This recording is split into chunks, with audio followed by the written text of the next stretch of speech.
What's up, everybody? Okay, so we're gonna look at some good practices for ZBrush to Daz and Daz to ZBrush. Um, so basically, once you got your basic model set up, and you kind of like, okay, select your character, Joe 9. That'll select everything, the hair, clothes, everything. Export, send to, and ZBrush. You got two options. Make sure the top one is off. Okay, you can't bring it back if the top one is selected. You just want the bottom one selected. Right, once ZBrush loads, you just drag, you hit T, and then Control N for Noddy, and then Control M for Mommy.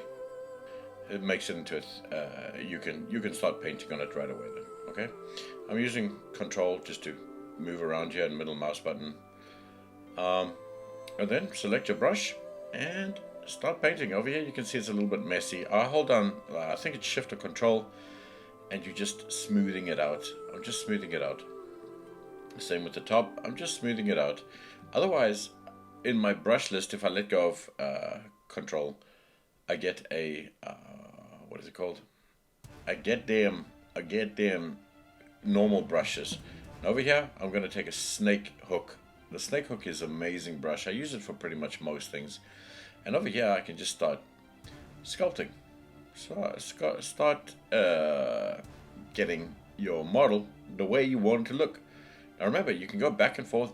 You can make as many morphs as you want. So subtle changes are the best, because if I do everything on the mouth and then on the eyes, I take it back to Daz, and all of a sudden I'm not happy with the eyes, but I'm happy with the mouth. You've kind of screwed that up. So, work on the mouth, make a morph. Work on the eyes, make a morph. Make as many as you want, right? So here I am, I'm just manipulating it, moving the mouth, moving a little bit of the nose, kind of getting it all set up, and then I hit Go Z, and that's it. It'll come up with this. Don't do that one. That's wrong. That shouldn't have been. I should have changed the top one there. Messed that one up. So when I go to ZBrush, you can see it just gave ZBrush Morph because I didn't name the correct one here. But it works. There we go. I put it up, and there's my changes onto the mouth. And because I haven't changed anything else in Daz, it means I can just go straight back to ZBrush and start making new morphs. If I change anything now inside of Daz, like let's say I change the mouth opening a bit more, or I use any morphs, anything at all, if I change something in Daz, the pose, the whatever, I can't go back to Daz. I can't go back to ZBrush. You gotta export that model again. But because I haven't touched anything, I've just used the morph, that's fine. I can go back, straight back into ZBrush, and I can start manipulating my next morph. I can start changing things now. There we go. Get a little bit of a chin tuck. There we go, beautiful. Gonna use like a cloth brush here and just see if it's working. It didn't work too well. It starts scrunching up the skin. So I decided to go back to the snake hook, and that's a cool brush. That's a cool brush. So remember, some things work, some brushes work better than others. Obviously, like this cloth one works amazing for, yeah, you guessed it, cloth. For skin, man, I love the snake hook. It's just a nice tool. You may have your own tools that you enjoy using or whatever. So here I'm just using the snake hook, and smoothing, snake hook, smooth. Just getting kind of the look and feel I want of how this goes. Sending it through. There we go. The top one. That's correct. There we go. Name the top one. Morph name. I mean, it's right there in the name. It's in the label. So there we go. Added them both. Now I've got those two morphs in. There we go.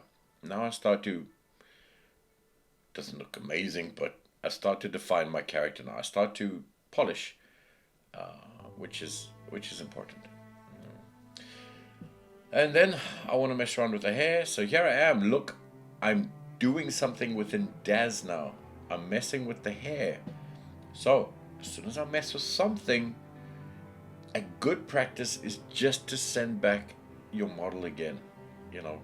Because if I change something here and I go straight back to ZBrush and I manipulate something, remember it's taking those positions that are in ZBrush, which means your hair, everything you do here will be wiped out.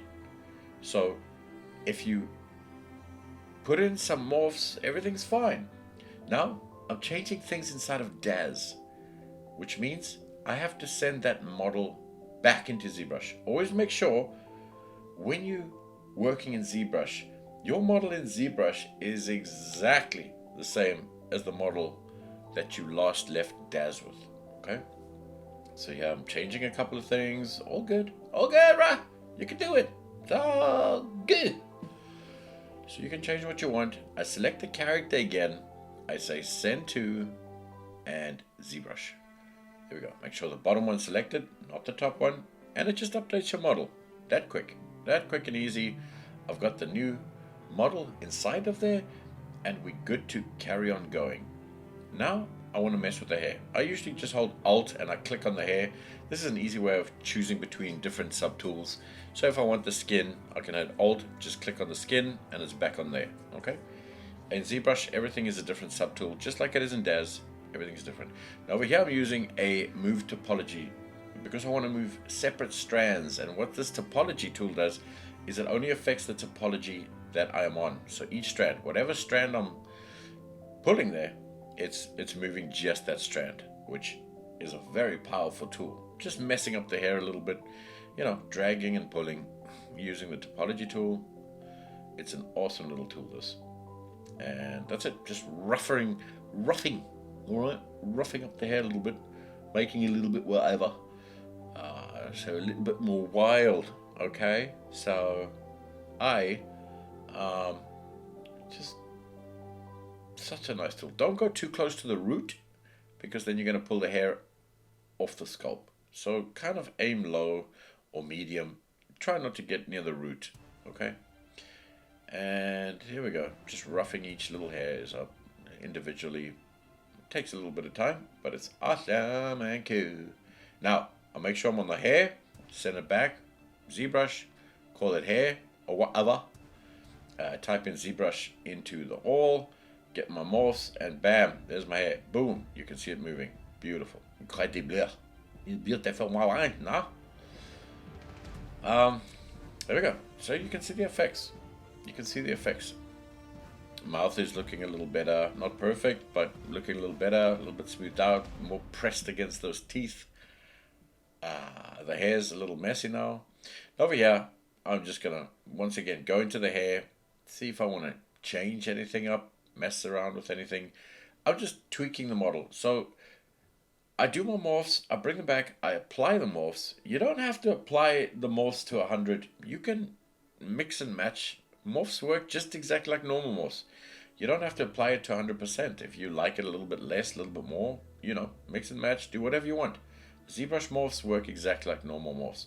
But once I'm finished with those morphs and tweaking any other values within DAZ, or if I set the morphs to half or something from ZBrush, you have to send that model back. The two models have to look exactly the same.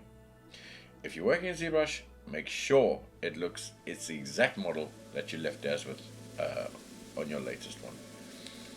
So here we go, just messing around, still tweaking, messing with a couple of things, and just finishing off my model. And in all honesty, that's how you do it. So remember, just to go through it one more time, I set up my model in DAZ, I do whatever I want with it, with the morphs, all this kind of crap, all good, right? Now I want to send it to ZBrush, I select my character, I send it through to ZBrush. I make sure the top option is not ticked, only the bottom one. If you send the model through to ZBrush with the top one, it keeps the divisions, which means you cannot send it back. This only works, I think, for PAs because they get new tools. Yeah, thanks very much, DAZ, for that one. I mean, way to kill your entire thing in half, because everybody would be making cool stuff then. But okay, I digress. Once you send it through to ZBrush, go crazy, do all your morphs, send them back, and apply the morphs. Once I go back into DAZ and I change the pose or change any parameters of anything, and I want to go back into ZBrush, you need to send that model back. So you need to resend that model into ZBrush. Okay. From there, you can do whatever you want. Send back the morphs. make sure that your latest model from DAZ, whatever you've done to it, gets exported through to ZBrush before you start working. If you don't, and it's a different model in ZBrush, an older model, once you bring that back, it's going to destroy what you've done. Okay? And because it takes the whole body as a morph. Anyway, I hope this helps, and thanks very much for watching, guys. I'll speak to you later.